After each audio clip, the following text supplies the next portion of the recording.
Hello and আসসালামু আলাইকুম জনগণ, রাইড অ্যান্ড ভাইবের আরেকটি নতুন ভিডিওতে আপনাকে স্বাগতম। আশা করছি সবাই ভালো আছেন, সুস্থ আছেন, আর যারা বাইক চালান তারা হেলমেট পরে বাইক চালাচ্ছেন, তাই তো? আমার আজকের ভিডিওটা বেসিক্যালি গত ভিডিওটার এক্সটেনশন।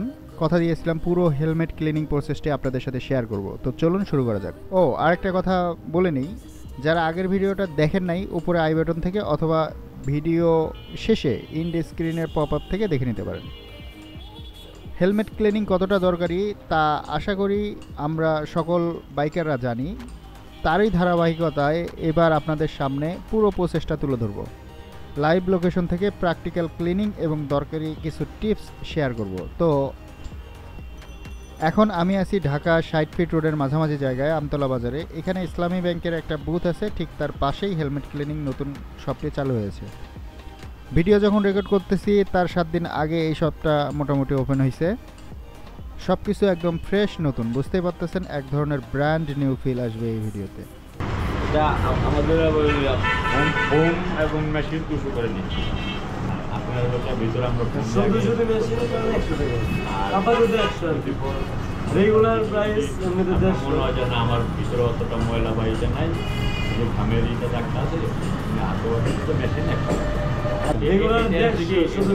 আপাতত মানে সে রাখছে। এটাই মাত্র ৫-৭ দিন থেকে রেগুলার প্রাইসটা নেওয়ার কথা ছিল, তাই ওটা এখন আমরা পাইনি, আমাদের মেসেজ দেয় না, এই জন্য আমরা এরা অফার প্রাইসে ফোম ওয়াশ আর মেশিন ক্লিনিং করছে মাত্র ২০০ টাকায়। এখানে বলে রাখি, ফোম ওয়াশ ১০০ এবং অটোমেটিক মেশিন ক্লিনিং ১০০ টাকা চার্জ করতেছে।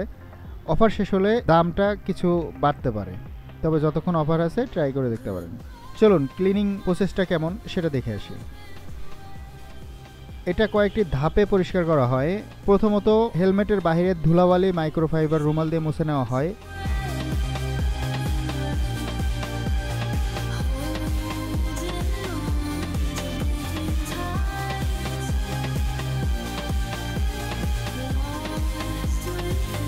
এরপর পুরনো ব্রাশ দিয়ে ফোম বা ফেব্রিক অংশে আটকে থাকা ময়লাগুলো আলতো করে পরিষ্কার করা হয়।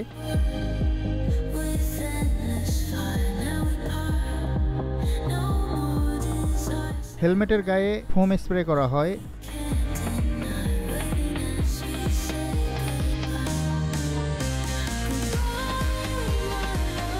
এরপর আবার মাইক্রোফাইবার কাপড় দিয়ে ভালোভাবে মুছে ফেলা হয়।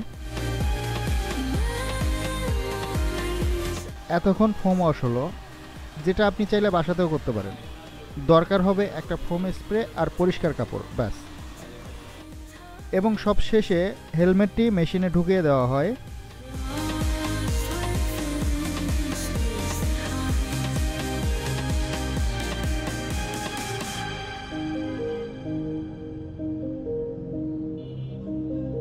এই মেশিনে মোট ৪টা ধাপে ক্লিনিং হয়।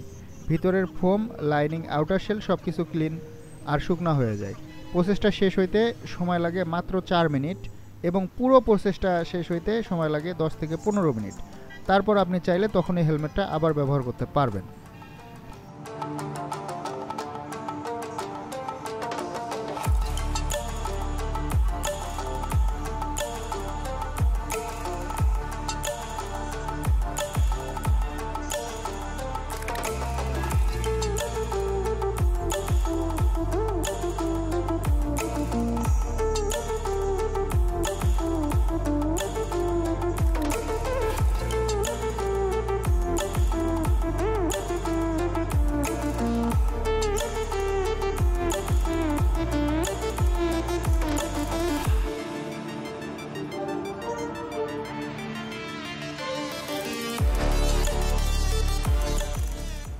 আমি মনে করি হেলমেট ওয়াশ একটা অত্যন্ত দরকারি কাজ। অনেকে হয়তো ভাবেন, আরে ধুয়ে কি হবে, কিন্তু বিশ্বাস করেন, নিয়মিত হেলমেট পরিষ্কার না করলে ভেতরে এমন সব জিনিস জমে যেটা আপনার সেফটি তো কমাই, স্বাস্থ্য সমস্যারও তৈরি করতে পারে। যেমন ভেতরে ফোম লাইনারে জমে যায় ঘাম, তেল, ধুলাবালি, এগুলো থেকে তৈরি হয় ব্যাকটেরিয়া আর ফাঙ্গাস।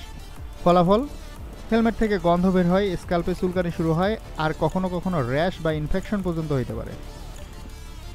অনেক সময় দেখা যায় এই ময়লার কারণে লাইনের কোয়ালিটি কমে যায়, ফোম নরম হয়ে যায়, এমনকি বাইরের শেলেও প্রভাব ফেলে। সেফটি লেভেল কমে যায়, হেলমেটটি আগেই নষ্ট হয়ে যায়। তাই বলছি, মেশিনে না হোক অন্তত বাসায় মাসে একবার হলেও পরিষ্কার করুন। প্যাডগুলো খুলে 30 মিনিট হালকা ডিটারজেন্ট পানিতে ভিজিয়ে রাখুন, তারপর ভালোভাবে ধুয়ে নিন। চিপবেন না, ধৈর্য ধরে পানিতে নাড়াচাড়া করে পরিষ্কার করুন। চিপলে ফোমের লংজিবিলিটি কমে যায়। তারপর রোদে বা বাতাসে শুকিয়ে আবার ব্যবহার করুন। বিশ্বাস করেন এটা আপনার হেলমেটের লাইফ বাড়াবে এবং আপনাকে স্বাস্থ্যসম্মত রাখবে।